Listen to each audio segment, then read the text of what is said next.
Legends ലോക ചാമ്പ്യൻഷിപ്പിൽ പാകിസ്ഥാനെതിരായ semifinal മത്സരം ബഹിഷ്കരിച്ച് ഇന്ത്യ ടൂർണമെന്റിൽ നിന്ന് പുറത്തായി. ഗ്രൂപ്പ് ഘട്ടത്തിൽ പാകിസ്ഥാനെതിരായ മത്സരം ഒഴിവാക്കിയതിന് പിന്നാലെയാണ് ഇന്ത്യയുടെ ഈ നിർണായക തീരുമാനം. പഹൽഗാം ഭീകരാക്രമണത്തിൽ 26 കുടുംബങ്ങൾക്ക് ജീവൻ നഷ്ടപ്പെട്ട സാഹചര്യത്തിൽ പാകിസ്ഥാനുമായി ക്രിക്കറ്റ് കളിക്കാൻ കഴിയില്ലെന്ന നിലപാടാണ് ഇന്ത്യ ആവർത്തിച്ചത്. ഇതോടെ പാകിസ്ഥാൻ ഫൈനലിലേക്ക് നേരിട്ട് പ്രവേശിച്ചു. രാജ്യസുരക്ഷയും ദേശീയ വികാരങ്ങളും കായിക രംഗത്തെ എങ്ങനെ സ്വാധീനിക്കുന്നതിന്റെ ഏറ്റവും വലിയ ഉദാഹരണമാണ് ലെജൻഡ്സ് ലോക ചാമ്പ്യൻഷിപ്പിൽ ഇന്ത്യൻ ടീമിന്റെ പിന്മാറ്റം. പഹൽഗാമിൽ നിരപരാധികളായ സാധാരണക്കാർക്ക് നേരെ നടന്ന ഭീകരാക്രമണം ഇന്ത്യ പാകിസ്ഥാൻ ബന്ധത്തിൽ ഗുരുതരമായ വിള്ളലുകൾ സൃഷ്ടിച്ചിരുന്നു. ഈ സാഹചര്യത്തിൽ കളിയിലായാലും കാര്യത്തിലായാലും പാകിസ്ഥാനെതിരെയുള്ള നിലപാടിൽ വിട്ടുവീഴ്ചയില്ലെന്ന് ഇന്ത്യ ഉറപ്പിച്ചു പറഞ്ഞു. ലെജൻഡ്സ് ലോക ചാമ്പ്യൻഷിപ്പിന്റെ സെമിഫൈനലിൽ പാകിസ്ഥാനാണ് എതിരാളികളെന്ന് വ്യക്തമായതോടെ ഇന്ത്യൻ ലെജൻഡ്സ് ടീം ടൂർണമെന്റ് സംഘാടകരായ ഇംഗ്ലണ്ട് ആൻഡ് വെയിൽസ് ക്രിക്കറ്റ് ബോർഡിനെ തങ്ങളുടെ തീരുമാനം അറിയിക്കുകയായിരുന്നു. ഈ തീരുമാനത്തോടെ ടൂർണമെന്റിൽ നിന്ന് ഇന്ത്യ പുറത്താവുകയും പാകിസ്ഥാന് ഫൈനലിലേക്ക് വാക്കോവർ ലഭിക്കുകയും ചെയ്തു.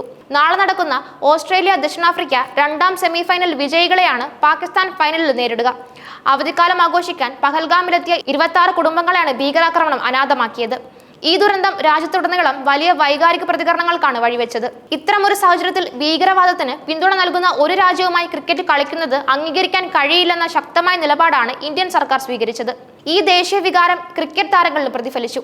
ഇന്ത്യൻ ടീമിന്റെ ഈ തീരുമാനം പെട്ടെന്നുണ്ടായ ഒന്നായിരുന്നില്ല. ടൂർണമെന്റിന്റെ ഗ്രൂപ്പ് ഘട്ടത്തിൽ പാകിസ്ഥാനെതിരായ മത്സരം ബഹിഷ്കരിക്കാൻ ഇന്ത്യൻ ടീം നേരത്തെ തന്നെ തീരുമാനിച്ചിരുന്നു. പഹൽഗാം ഭീകരാക്രമണവും അതിനു പിന്നാലെ ഉടലെടുത്ത രാഷ്ട്രീയ വിഷയങ്ങളും ചൂണ്ടിക്കാട്ടിയാണ് അന്നും ഇന്ത്യൻ ടീം പിന്മാറിയത്. ആ തീരുമാനത്തിന് തുടർച്ചയായാണ് സെമിഫൈനൽ ബഹിഷ്കരണവും സംഭവിച്ചത്. ലെജൻഡ്സ് ലോക ചാമ്പ്യൻഷിപ്പിൽ ഇന്ത്യയുടെ പ്രകടനം അത്ര മികച്ചതായിരുന്നില്ല. ഗ്രൂപ്പ് ഘട്ടത്തിൽ 5 മത്സരങ്ങളിൽ ഒരെണ്ണം മാത്രം ജയിച്ചാണ് ഇന്ത്യൻ ടീം 4ാം സ്ഥാനക്കാരായി സെമിയിൽ പ്രവേശിച്ചത്. അതേസമയം പാകിസ്ഥാൻ മികച്ച പ്രകടനമാണ് കാഴ്ചവെച്ചത്. ഗ്രൂപ്പ് ഘട്ടത്തിൽ 5 മത്സരങ്ങളിൽ 4 എണ്ണവും ജയിച്ച് അവർ 1ാം സ്ഥാനക്കാരായി. ഗ്രൂപ്പ് ഘട്ടത്തിലെ അവസാന മത്സരത്തിൽ ഓസ്ട്രേലിയയെ 10 വിക്കറ്റിന് തകർത്ത് 9 പോയിന്റുമായി പാകിസ്ഥാൻ ഒന്നാമതെത്തിയതോടെയാണ് 4ാം സ്ഥാനക്കാരായ ഇന്ത്യയുമായി സെമി പോരാട്ടത്തിന് കളമൊരുങ്ങിയത്. ടൂർണമെന്റിൽ ഏറിയ പങ്കും അവസാന സ്ഥാനക്കാരായിരുന്ന ഇന്ത്യ അവസാന ഗ്രൂപ്പ് മത്സരത്തിൽ വെസ്റ്റ് ഇൻഡീസിനെ തോൽപ്പിച്ചാണ് സെമിയിൽ ഇടം നേടിയത്.